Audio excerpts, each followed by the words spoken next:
पश्चिम Bengal police मुख्यालय से जारी निर्देश के बाद पूरे पश्चिम बंगाल में विशेष सतर्कता लागू कर दी गई है। यह आदेश सीधे लाल बाजार से जारी किया गया है, जिसमें साफ कहा गया है कि किसी भी आपात स्थिति से निपटने के लिए सभी यूनिट और बटालियन को पूरी तरह तैयार रहना होगा। पुलिस मुख्यालय की ओर से जारी आदेश के मुताबिक डीआईजी, आईजीपी और एडीजी स्तर के वरिष्ठ अधिकारियों को इस अलर्ट की जानकारी दे दी गई है। सभी बटालियन मुख्यालयों में अधिकतम संख्या में अधिकारी और जवान तैनात रखने का निर्देश दिया गया है। इसके अलावा गैर जरूरी और नियमित ड्यूटी से बल को हटाकर रिजर्व में तैयार रहने को कहा गया है, ताकि किसी भी समय तुरंत फील्ड में उतरा जा सके। यह विशेष अलर्ट ऐसे समय पर जारी किया गया है जब राज्य में एक साथ कई संवेदनशील गतिविधियां चल रही हैं। एक ओर चुनाव आयोग द्वारा अंतिम मतदाता सूची जारी की जा रही है, वहीं दूसरी ओर डोल यात्रा और होली जैसे बड़े सार्वजनिक त्योहार भी मनाए जा रहे हैं। प्रशासन को आशंका है कि इन सभी वजहों से अलग अलग इलाकों में कानून व्यवस्था से जुड़ी स्थितियां उत्पन्न हो सकती हैं। इसी को ध्यान में रखते हुए पश्चिम बंगाल पुलिस ने इस आदेश को अत्यंत आवश्यक मानते हुए शुक्रवार शाम से ही हाई अलर्ट मोड पर रहने का निर्देश दिया है। शुक्रवार को जारी पश्चिम बंगाल पुलिस के आदेश संख्या 412 सीआर के तहत राज्य के लगभग सभी सशस्त्र इकाइयों और विशेष बलों को तैयार रहने का निर्देश भेजा गया है।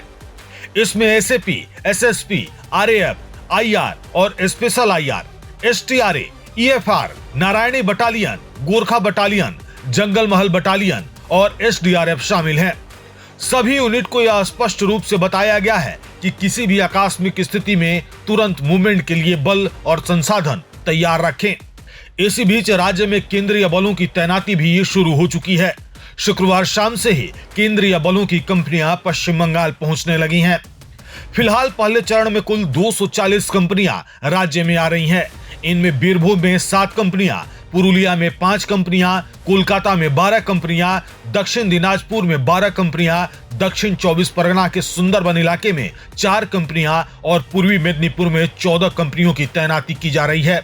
बाकी अधिकांश जिलों में 10 से कम कंपनियां तैनात रहेंगी। सूत्रों के अनुसार यह तैनाती यही नहीं रुकेगी। पहले चरण के 240 कंपनियों के बाद दूसरे चरण में लगभग 40 अतिरिक्त कंपनियां भेजी जाएंगी और उसके बाद तीसरे चरण में करीब 200 और कंपनियों की तैनाती की योजना है।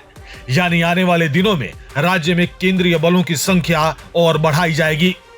कुल मिलाकर मतदाता सूची के प्रकाशन, त्योहारों की भीड़ और संभावित कानून व्यवस्था की चुनौतियों को देखते हुए पश्चिम बंगाल पुलिस और केंद्रीय बलों को एक साथ हाई अलर्ट पर रखा गया है और पूरे राज्य में सुरक्षा व्यवस्था को असाधारण रूप से मजबूत किया जा रहा है।